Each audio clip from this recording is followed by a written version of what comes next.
Hi everyone, welcome back to the channel. Today, I want to talk about the influx of ninja games as of late, and one in particular that's in need of making a return right about now. In the past 2 years, ninja games have made a comeback. NN, Sega, Dotemu, and a few others have all thrown their names into the arena. And thus far, the quality of each company's aforementioned games have been high, at least from what we've seen. And in the case of both NN and Dotemu, we can literally play those offerings right now as of the making of this video. Right now, no matter which retro revival ninja franchise is in your favor, you're guaranteed a quality game. Hi everyone, I just wanted to take a moment to pause the video to let everyone know that our giveaway for the month of August 2025 will be 2 copies of Metal Gear Solid Delta, the collector edition for the PlayStation 5. So basically that's 2 winners this month. Now for anyone that wants to enter, all anyone has to do is subscribe to our website, YouTube, or Reddit and leave a comment. And if you're a Twitch user, simply being a follower is enough and the scene is equal.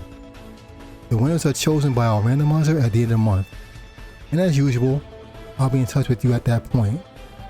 Anyway, thanks for your time, and back to the video.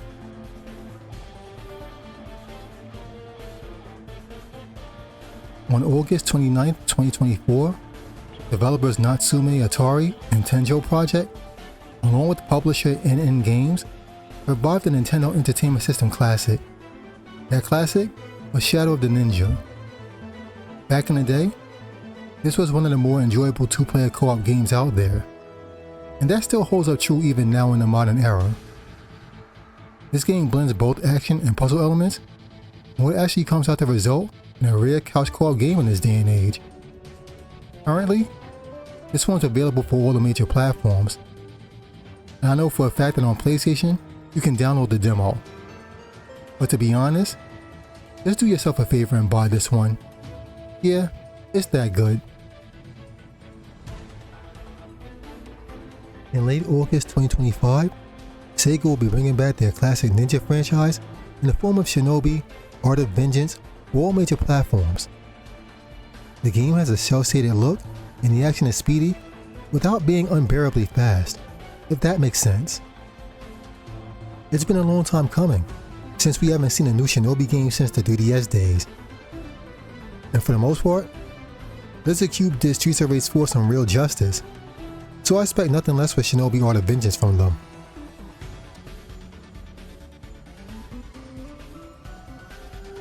In July 2025, the next game in the Ninja Gaiden franchise was released. Ninja Gaiden Ragebound brings the series back to its 2D roots that started all the way back with the original trilogy. The game has a retro-style look combined with fast gameplay. Developer, the Game Kitchen, and publisher Dotemu, with Koei Tecmo's license, are treating a new, modern audience to the 2D style of Ninja Gaiden gameplay that most of us ancient people, NES era gamers, grew up on and enjoyed.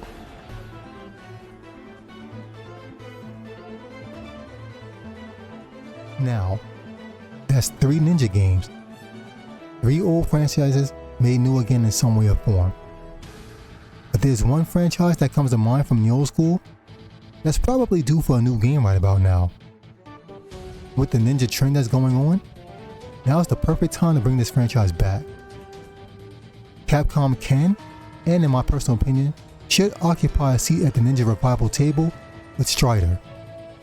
Yes, we're well aware of the 2014 Strider Metroidvania style game. A game that I highly recommend, by the way. But in this case, we're talking about a traditional 2D style original game.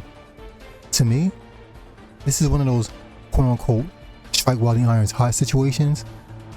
So why not show competing companies how it's done? Get out there, Capcom. Now, let's pull up a few reasons as to why Strider should be in the mix here.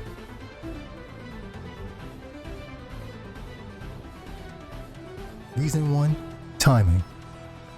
It would be a good idea to bring Strider back simply due to timing. So far, every classic ninja franchise that's been made new again in 2024 onward has been met with positive reception. And when you consider Capcom's particular care about quality in recent years, it's almost a surefire bet that Strider will get universal praise. Shadow of the Ninja Reborn has good reviews, with the constant complaint of being difficult in general being the consensus that weighs it down. Ninja Gaiden Ragebound is also highly praised, and you can pretty much expect the same with Shinobi or the Vengeance when that comes out. So just based on buzz alone, bringing Strider back now makes all the sense in the world. And to be honest, most of the gamers that bought any of the aforementioned games will potentially be Strider customers too. So Strider can surely take part in the Ninja resurgence, should Capcom care to do so anyway. This brings us to reason number 2. Now the second reason is that there are basically more stories to tell, potentially anyway. If the story of Strider 2014 and or Strider 2 for the PlayStation 1 are to be seen as canon, then there should be more stories to tell in Strider's universe. Ganryu may be the most well-known Strider, but remember, Striders are a clan, so there are other Striders alive and kicking. Ian, Kane, and Sheena are all still alive and kicking right now. So right off the bat, you have at least 3 separate stories that you can possibly tell. Not to mention that there are a few enemies from the original game that didn't actually perish. But who can say how many storylines can actually stem from that? Then there's the fact that there are at least 11 deceased Striders in the lore. So with that, I see at least 11 different prequel stories that can actually be told right there. Another story route they can use is Strider vs Strider. After all, in the lore, Strider Heian was a traitor and he sold out the rest of the Strider clan to Grandmaster Male. The fact of the matter is, there are plenty of stories to be had in Strider's universe, assuming Capcom's willing to put the work in.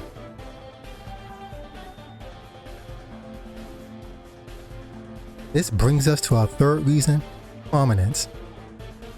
Capcom has really been throwing that weight around in a bunch of gaming genres. Strider would be a good IP to make a statement in the 2D hack and slash genre. They already have prominence in fighting with Street Fighter. They already have prominence in horror with Resident Evil. And then when it comes to Hunter games, Monster Hunter has pretty much had that lockdown since the franchise started.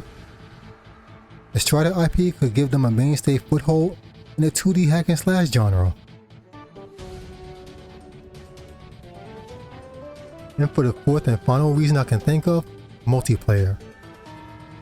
Yeah, I can actually hear you guys moaning and groaning now, but hear me out. Capcom actually can go 4-player co-op with this one. One thing about the Strider franchise is that they can pretty much use all the past Striders from the lore in a multiplayer way. And we've actually already seen a template for this. Ever hear of a game called Moondivers? Keep in mind, the same man that developed Moondivers is the same man that developed the original Strider that we all know and cherish. Now granted, Moondivers was an average game once all was said and done, but trying again now, with modern refinements, would probably be a good idea. And actually, it will actually help it stand out against all the other Ninja games out there right now in the field. Now, who can say whether or not Capcom will jump on the trend of 2D Ninja games making a comeback? But as of late, Capcom has been on a roll with their legacy franchises. Capcom has a staple in most genres of gaming except one, 2D hack and slash. Strider can help fill that void.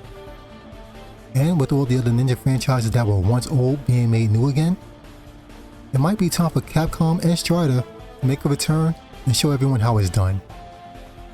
Anyway, that's all I have for you guys. If anyone else can think of any other reason to make Strider return, by all means, let us know. Thanks for your time.